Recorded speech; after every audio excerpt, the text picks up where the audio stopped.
When my two daughters have to see and hear reform people who campaign for Nigel Farage calling me an effing it hurts and it makes me angry. The words of Lee Anderson, would you regard them as Islamophobic?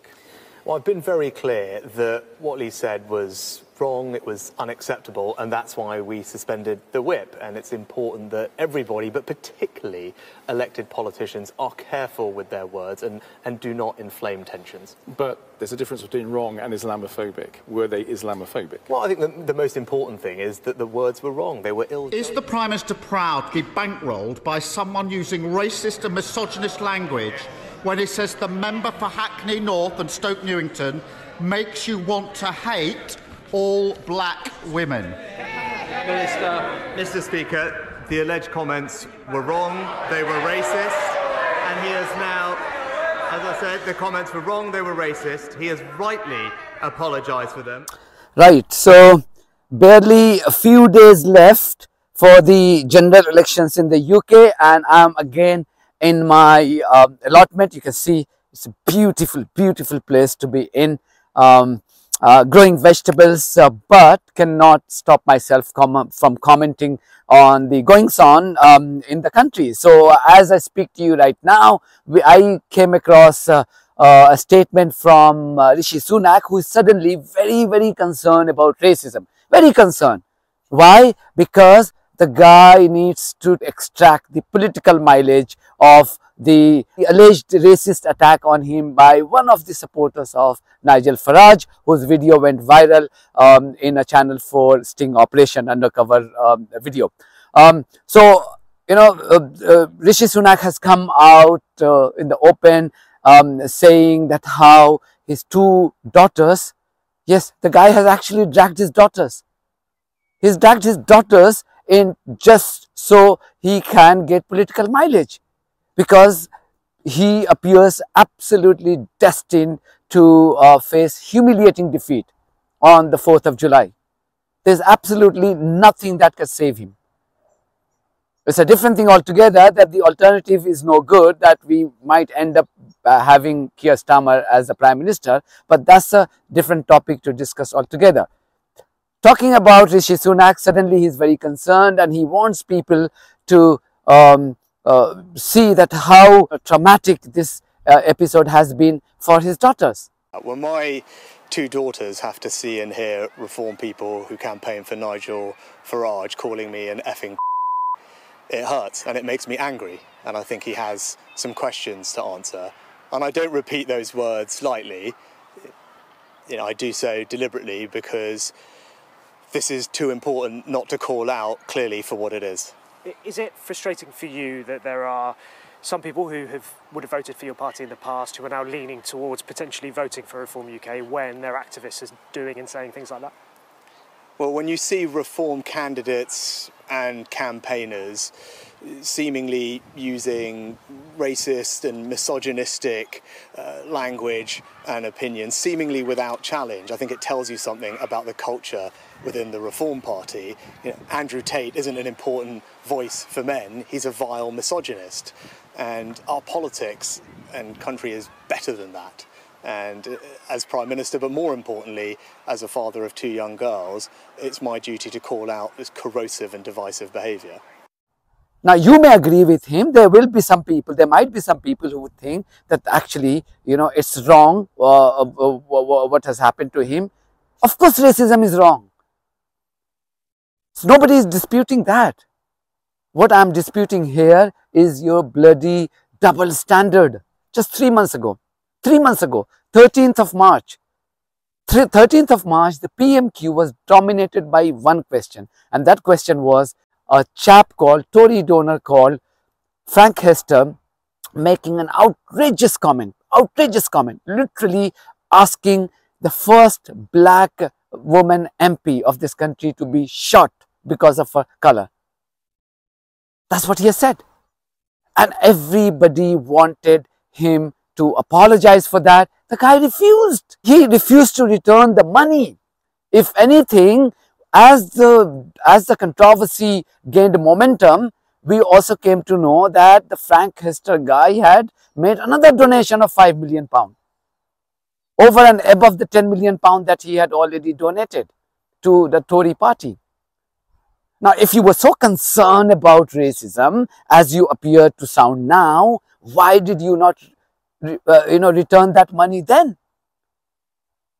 13th of March, the PMQ was dominated by this question. Is the Prime Minister proud to be bankrolled by someone using racist and misogynist language when he says the member for Hackney North and Stoke Newington makes you want to hate all black women? Mr. Speaker, the alleged comments were wrong, they were racist, and he has now, as I said, the comments were wrong, they were racist. He has rightly apologised for them, and that remorse should be accepted, Mr. Speaker. There is no place for racism in Britain, and the government that I lead is living proof of that. Mr. Speaker, the man bankrolling the Prime Minister also said that the member for Hackney North should be shot. How low would he have to sink? What racist, woman-hating threat of violence would he have to make before the Prime Minister plucked up the courage to hand back the £10 million that he's taken from him? Mr. Speaker, as I said, the gentleman apologised genuinely for his comments, and that remorse should be accepted. But he talks about language. He might want to reflect on the double standards of his deputy leader, calling her opponents scum, Mr. Speaker. His shadow foreign secretary, the shadow foreign secretary, comparing Conservatives to Nazis, Mr. Speaker, and the man that he wanted to make Chancellor. The man that he wanted to make Chancellor talking about lynching a female minister. His silence on that speaks volumes. Mr. Speaker, the difference is he's scared of his party. I've changed my party. And Mr. Speaker,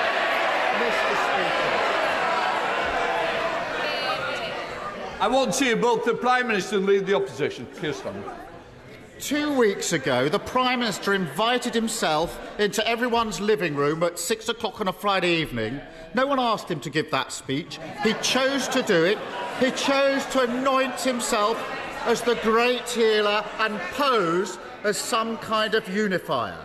But when the man bankrolling his election says the member for Hackney North should be shot, he suddenly finds himself tongue-tied, shrinking in sophistry, hoping he can deflect for long enough that we'll all go away. What does the Prime Minister think it was about the hundreds of millions of pounds of NHS contracts given to Frank Hester by his government that first attracted him to giving £10 million to the Tory party in the first place? Prime Minister. Mr. Speaker, I'm absolutely not going to take any lectures from somebody who chose to represent an anti-Semitic terrorist group, Hizb ut-Tahrir, who chose to serve a leader who let anti-Semitism run rife in this Labour Party. Those are his actions, those are his values, and that's how he should be judged.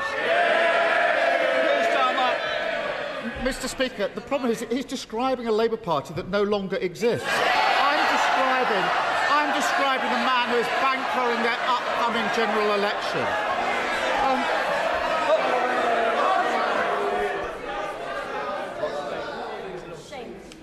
Keir Starmer.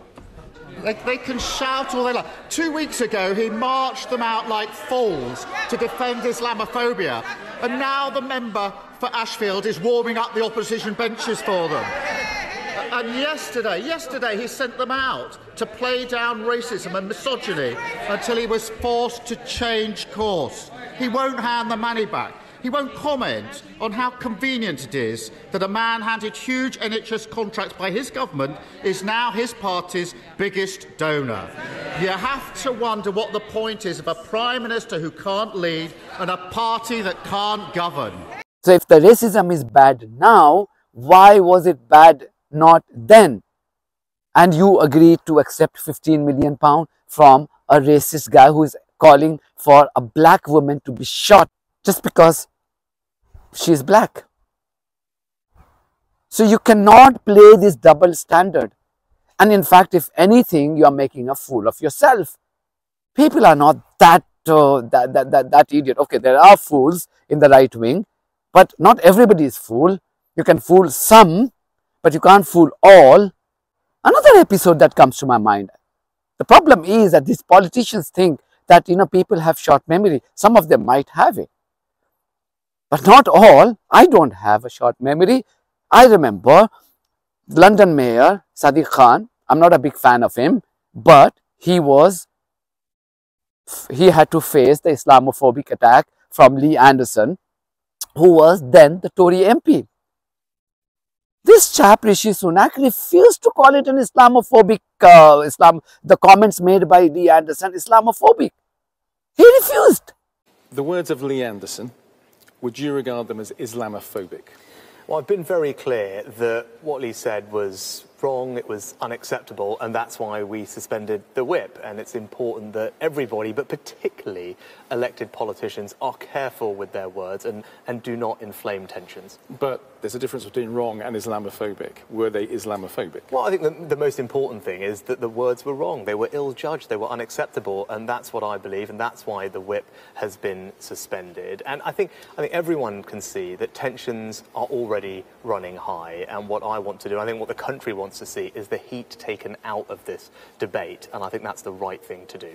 If he were to apologise, would you welcome him back into the party? Again, look, we literally have just had these comments. As I said, I don't think they're right. They're not acceptable. That's why the whip has been suspended, and that's where we are now. It's not just him, though, is it? Suella Braverman, for instance, has talked about the Islamists, the extremists and the anti-Semites being in control. This is someone you appointed as Home Secretary. What's going on inside your party? Well, I think that those comments were not about an individual in particular. There is a broader point that some of the scenes that we have been witnessing on our streets in recent times are unacceptable.